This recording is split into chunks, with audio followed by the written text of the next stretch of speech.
সম্মান এবং ধন্যবাদ জানাতে চাই এবং আমাদের শহীদদেরকে। তাদের কারণেই আজকে এইভাবে যারা আমরা বলছি যে আমরা আজকে স্বাধীন, কিন্তু সেই সাথে তাদেরকেও স্মরণ করতে চাই, ৭১-এর শহীদদেরকেও স্মরণ করতে চাই, ৫২-এর শহীদদেরকেও স্মরণ করতে চাই, ২৪-এর শহীদদেরকেও স্মরণ করতে চাই। অগ্রজদেরকে ভুলে গিয়ে আসলে তো সামনে এগোনো যাবে না। ২৫০টিরও বেশি ডিজাইন অপশন নিয়ে ওয়ালটন স্মার্ট ফ্রিজ, বোঝে আপনার প্রয়োজন।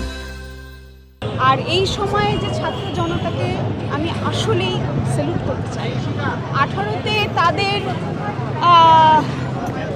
তাদের অনুপ্রেরণায় যতটুকু যাওয়ার হয়েছিল, আর সেইটারই আমরা ফলশ্রুতি আজকে পেয়েছি। কিন্তু আসলে যখন আপনি একটা জিনিস অর্জন করেন, সেটাকে ধরে রাখাটাই হচ্ছে আরও সংবেদনশীলতার কাজ, আরও বিচার বুদ্ধির কাজ। তো যেহেতু আমরা স্বাধীনতা পেয়েছি, সেটা আসলে কিভাবে উদযাপন করব এবং সেটাকে কিভাবে রক্ষা করব, সেটা কিন্তু এখন দেখার বিষয়।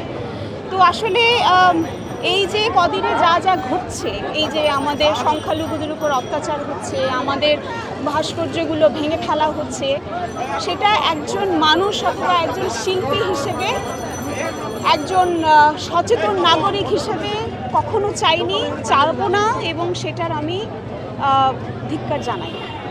এবং এই ক্ষেত্রে আমাদেরকে কি করতে হবে? আমাদেরকে অনেক সচেতন হতে হবে।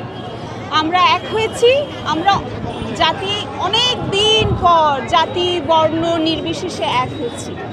যখন আপনারা ছাত্র জনতা সামনে এগিয়ে এসছেন, তখন ভুলে গেলে হবে না যে আমাদের সনাতন ধর্মী অথবা আদিবাসী পাহাড়ি যত মানুষ রয়েছেন, পাহাড়ের মানুষ সহ সমতল সকল মানুষ কিন্তু তাদের সাথে একত্রতা দিয়েই আমাদের সাথে এগিয়ে এসছেন।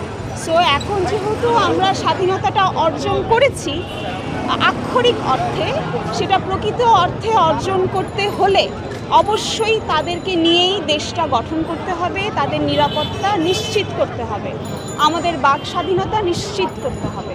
তো সেইটার জন্য অবশ্যই সময়ের প্রয়োজন, কিন্তু এখন যে আমরা ট্রানজিশন পিরিয়ডটার মধ্যে দিয়ে যাচ্ছি, এই সময়টা আমাদের সকলকে সচেতন হতে হবে, সামনে এগিয়ে আসতে হবে, এবং যে যেভাবে পারো, সেটা যদি সরব হয়, নীরব হয়, যেভাবেই হোক না কেন, তারা যাতে সেটার পাশে থাকে। এবং যখন আপনার পাশে যদি কেউ আপনার মনে হয় যে তার উপরে নিপীড়ন হচ্ছে, তখন আমরা যাতে সকলে এগিয়ে যাই, যেভাবে কিছুদিন আগে এগিয়ে গেছিলাম, সেই এগিয়ে যাওয়াটা যাতে না থেমে যায়।